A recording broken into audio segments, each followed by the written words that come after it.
Yes, you heard it right. Unfortunately, there is yet another fee us Amazon sellers have to worry about. Now, this fee has already been put into effect since May 15. You definitely have received an email describing all of the details, but a lot of you are still confused by how it works. So in this video, I'm going to break it down for you, the new low inventory level fee that Amazon might be charging you in the future.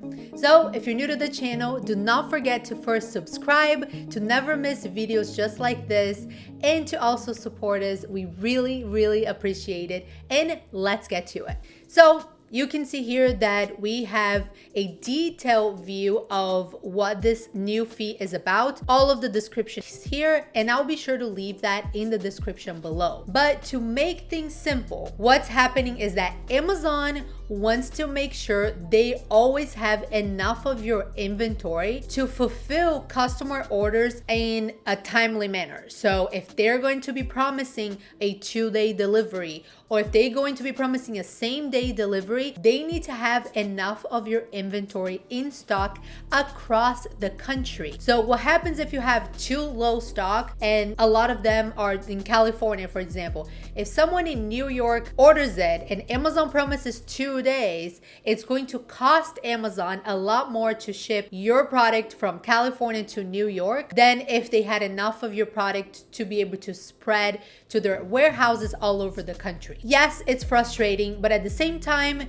you can understand why Amazon is doing it. Of course, they're putting everything to us sellers as usual. They want to improve their logistics and we end up paying for it, but we also end up gaining for it because we are getting more and more customers in the platform and making more sales. So it is a trade-off, but to explain better how this is calculated, this is it. Amazon is going to analyze your past 90 days and your past 28 days, so 4 weeks of sales history, and they're gonna look at your inventory level. If your inventory level can easily fulfill 28 days of inventory based on that average of sales per day, then they're not going to be charging you that fee. But if you're constantly on a low inventory level, and let's say you have a total of 20 days of inventory based on the sales per day of that calculation, 90 days and 28 days, you need to fulfill both. They're not going to be charging you if, let's say, you had really slow sales. So let's say 1 sale per day analyzing the last 90 days and then 7 sales per day in the last 28 days. They'll give you enough time for you to adjust. It's only if you're below the sales per day average of both the 90 days and the last 28 days that they're going to be charging you that fee. Hopefully that was clear enough. But now, how much are they going to be charging you and how? They're going to be charging you an add-on amount based on that low inventory level amount that you have, and it's going to be coming from your fulfillment fee. So all of this is about fulfillment. They want to make sure they can actually fulfill your product on time. So yes, it's going to come out along with your FBA fee. It's going to be an add-on, and it all depends, as you can see here, on your product size tier and that inventory level fee. Let's do a little bit of math here to make things much clearer for you. So let's say that based on historical demand, you have been selling about 10 units per day. That means that in the next 28 days, you are expected to sell about 280 units. 10 units per day times 28 days, 280 units. But let's say that your inventory level right now is 140 units. 140 divided by 10 units per day, that gives you 14 days. So 14 days worth of inventory puts you right here in this middle fee. Let's say, for example, your product is small standard, and here your inventory level is equal to 14 days, equal or more, and below 21. That's going to add 63 cents for every single order to the FBA fee that you sell of that product until you can get enough inventory to get you out of that number. Let's say, for example, you have 220 units. That puts you at 22 days worth of inventory, and that is right here. They're gonna be charging you 32 cents more per sale for every unit that you sell until you get out of the 28 days. So you need to have, for this specific example, more than 280 units at all times. However, of course, that this changes because let's say your sales per day go down to 5 per day. Now your low inventory level changes. It's not 280, it's 140. If you were at that level of 220, they're already not going to charge you. So if your inventory level is above what you need to fulfill orders for the next 28 days based on calculations of your past sales of 28 days and 90 days, then they are not going to charge you. You don't need to worry about. This is just a strategy for Amazon to pretty much put on you the responsibility of, hey, we want to ship this quickly.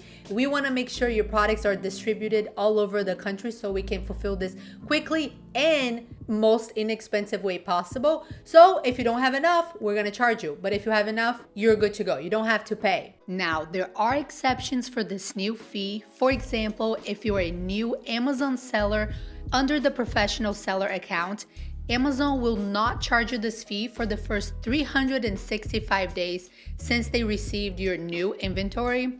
Also, for new to FBA parent products that are enrolled in the FBA new selection program and a couple more, so be sure to check this out through the link in the description below. So I hope that made it clear. Again, you just need to make sure to be on top of your inventory level. Now, you don't need to guess if Amazon is going to be charging you or not. You can come right here from the link that I'm going to leave in the description below, and you can check your FBA inventory. So in your FBA inventory dashboard, you're going to have all of this data, and right here you're going to see the column of low inventory level fee. Now, this is updated weekly, so you have to check every week to make sure, am I going to be charged this week or not? Because again, they're constantly making that calculation of your last 28 days and your last 90 days to determine how close you are.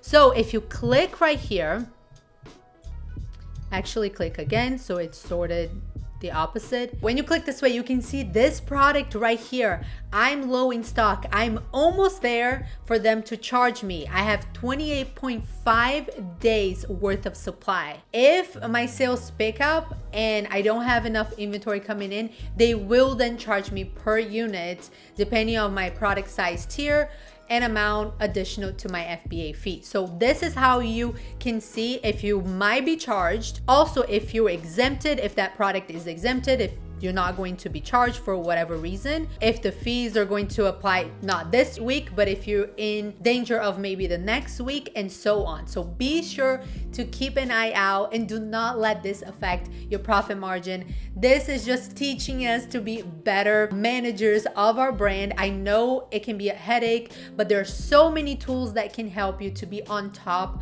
of your inventory levels, like So Stocked. Amazon has its own inventory planning dashboard as well. There's Helium 10 inventory management. If you're struggling with that, there are tons of tools that can help you. I'll leave all of the links for what I just mentioned in the description below. And if you have any questions, be sure to leave it in the comments. Check out our other videos here on the channel, giving you all of our best tips and strategies, tutorials that are going to be helping you succeed on your online business. So thank you so much for watching. I hope you found this helpful, and I'll see you in the next video. Bye.